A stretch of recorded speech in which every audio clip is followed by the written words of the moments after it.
Thanks again to the AAF-Baton Rouge student team for having me at Louisiana State University to give their opening keynote. For those who are meeting me for the very first time, hi, I'm Jeremy Brady, and I'm excited to talk to you about something that is near and dear to my heart. I friggin' love creativity.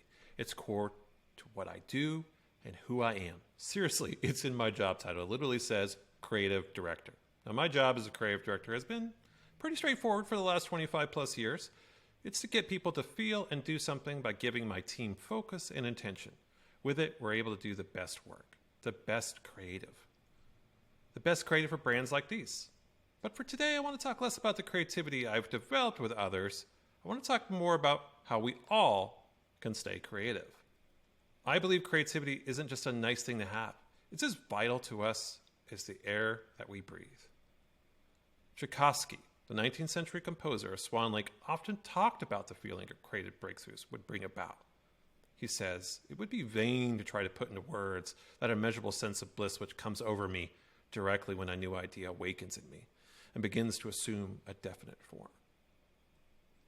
Creativity is and has always been essential for us. It's the fuel that has enabled us to unlock the future. Creativity, it's the energy that has moved the human race forward, harnessed by people who have made the invisible visible, breaking through the unknown. People like Virginia Woolf, known for her literary creativity, which she used to explore the unknown depths of the human condition. Jonas Salk, no big deal, just the guy and his team at the University of Pittsburgh that discovered the polio vaccine. Margaret Hamilton, who some of you may not know, the lead software engineer who created the onboard flight software that safely brought the moonlander to the moon and back. Yep, that's the code stacked up next to her that she wrote. Kasuma, the Japanese artist who was pivotal in sparking the avant-garde art movements of pop art, minimalism, and feminist art of the 1960s. Her take no prisoners, unapologetic approach to self-expression has paved the way for other artists. The golden thread throughout all these different disciplines who are working on breakthroughs, be it literature, science, tech, and art, is, you guessed it, creativity. Now, according to a recent study, 80 to 90% of CEOs list innovation as a top priority. However, only 6% are satisfied with their results. And this number hasn't shifted for almost a decade. Creativity is critical for innovation. Business wants and needs your creativity. We're all creative in the beginning. All of us start out being creative when we're born. It's not something given to a select talented few. It's natural to all of us.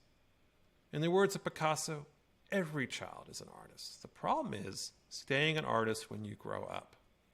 Today, our creativity and our creative mindset are at risk more than ever. They're being eroded bit by bit by bit. Here are a few of the things that are the leading causes. It starts in early education. The large amount of standardized tests in public schools has taught us that there is only one correct answer by being too narrow. Sometimes, as a result, this can begin to strip away our creative, critical thinking skills. Well, maybe not for this kid. Not technically wrong. Now, as an unintended result, has trained us that our value depends on getting that correct answer. And when we don't, we're often considered less than. Famously, 3 Silicon Valley creative geniuses have been college dropouts: Bill Gates, Mark Zuckerberg, and Steve Jobs. Now, that said, Steve Jobs, for many, is the archetype of the creative person, popularized by the motto, think different, because their thinking is different. It draws more attention to the idea that the standard way, that's just one way of learning, isn't just for everybody.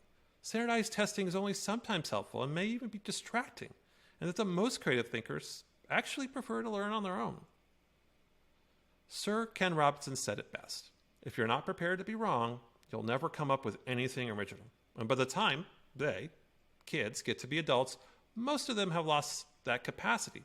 They have become frightened of being wrong." Now, corporate American institutions are largely outcome-focused and accountable to the street with quarterly results and annual reports. It's not a surprise there. And it's also not a surprise they're a little uncomfortable with ambiguity and focus on driving towards outcomes from the very start as a result of that. Now, Rick Rubin, the Grammy Award-winning producer who has worked with everyone from Paul McCartney to Chance the Rapper, selling over 80 million albums, was asked about his creative process. He said, "We don't make things for an outcome. It's not the mindset to make something great. The outcome happens. You're making the best thing you can make. It's a devotional practice. Whatever happens after that happens. And the part that happens after that is completely out of your control." Now, we've moved from an industrial, information, attention, and now we're in an urgency economy. We could feel the urgency economy right now. With this brick, this phone that's often in our hands, we pay for 24/7 news feeds, unending notifications from our social media accounts, Prime Now delivery updates, and alerts to stream that next 68 episodes of a made-to-binge TV show. These feeds are now mainly fueled by algorithms. And these algorithms are trained to show you what you already like. They are trained on what was rather than predicting what will be. So past behavior isn't always the best predictor of future behavior when it comes to creativity. And this urgency economy is also driving up our phone usage. Today, the average American, and this was shocking to find out, average American checks their phone over 140 times daily, approximately 4 hours and 25 minutes per day. Now, chances are you've checked your phone between now and when I started this talk, and that's okay. I get it. We all do it. Here's the thing. This phone thing, this brick in our hands, it's making us more anxious than ever. In a recent study, they found that for ages 35 to 49, there's been a 52% uptick in anxiety in the U.S. since 2010. For ages 26 to 34, there's been a 103% increase. And for ages 18 to 25, there's been a whopping 139% increase in anxiety in the U.S. since 2010. In Jonathan Haidt's book, The Anxious Generation, he points to two of the biggest causes for this massive uptick in anxiety: the decline of the play-based childhood and the rise of the phone-based childhood. So to sum it up, creativity, which we have found is the pathway to innovation, faces some key obstacles. We're taught to be scared of getting it wrong. We're taught to be results first. We're taught to be anxious. We're taught to see what we've liked before. We're taught to unlearn what comes naturally to us all, our creativity. I believe, though, we can get our creativity back no matter the obstacles in a way. We can return to the beginning, no matter how old we are. We can return to that beginner's mindset, that beginning when we were all naturally creative, back before we were taught differently. Now, I have 3 ways I believe we can start to reclaim our creativity starting today. Tip number 1, being bored is a pathway to creativity. Yes, being bored. Being bored might be the hardest, yet the most creative act that you can do today. In a recent study, they found participants would rather give themselves electric shocks than be with their thoughts for 15 minutes. We really have a hard time being bored. But here's the thing about that. There's something great on the other side of being bored. Breakthrough creativity. In another landmark study, participants were given a chance to solve a problem. And only once they exhausted all the go-to answers did they start to truly come up with inventive ones. The reason why they did it? To keep their boredom at bay. Being bored is a pathway to creativity. Now, there's a couple ways that you can make boredom your friend. By making panic your friend. When creating anxiety, let's face it, it's unavoidable. In fact, it's a good indicator you're actually onto something. The wave of panic you feel as you try to create something new isn't odd. It's actually kind of normal. So recognize it and sit with it and in it and embrace it. Our ability to move through this fear is what enables us to see and or find something new. Don't stop at one big ideal. When you've hit eureka, you've only just begun. Avoid getting too attached to that one idea. If you do, you'll miss ideas that look at things from different perspectives. Now, the director of executive education at Stanford D School says, very few problems we face in business or in life have a single right answer. Every single one of us is prone to what is called, and don't hold my pronunciation, my German pronunciation against me, Umstung effect. I butchered that. But please look it up. It's spelled Einstelung, which loosely translates as attitude effect. It's what keeps us from our biggest breakthrough opportunities. It shows that when we think of one solution to a problem, we stop thinking of other solutions. And then we're incapable of seeing better solutions. Lastly, limit your choices. Now, foods that are now considered delicacies were once considered trash foods. Trash foods were usually the discarded pieces that no one wanted. For example, up until the 18th century, lobster was considered, believe it or not, a trash food, fed to prisoners in Maine. They eventually revolted. Imagine saying no to lobster today. Now it's the centerpiece for many recipes. Burrata was made for shredded leftovers of mozzarella. And so people in southern Italy stuffed it into casings that they blew into balloons.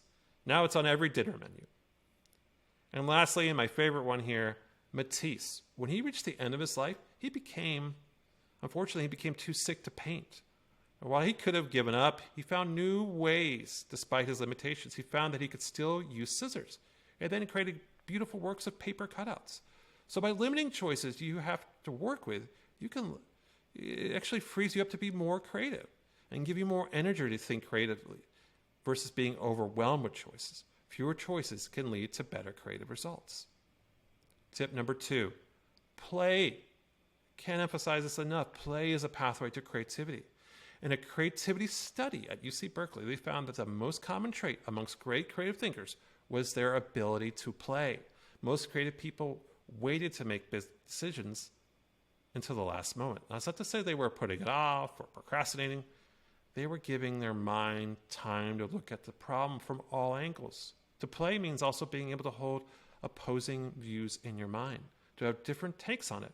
To do this, they had to be able to sit with the discomfort and the anxiety of not knowing the answer right away. They sat with hard problems and played with them for a while.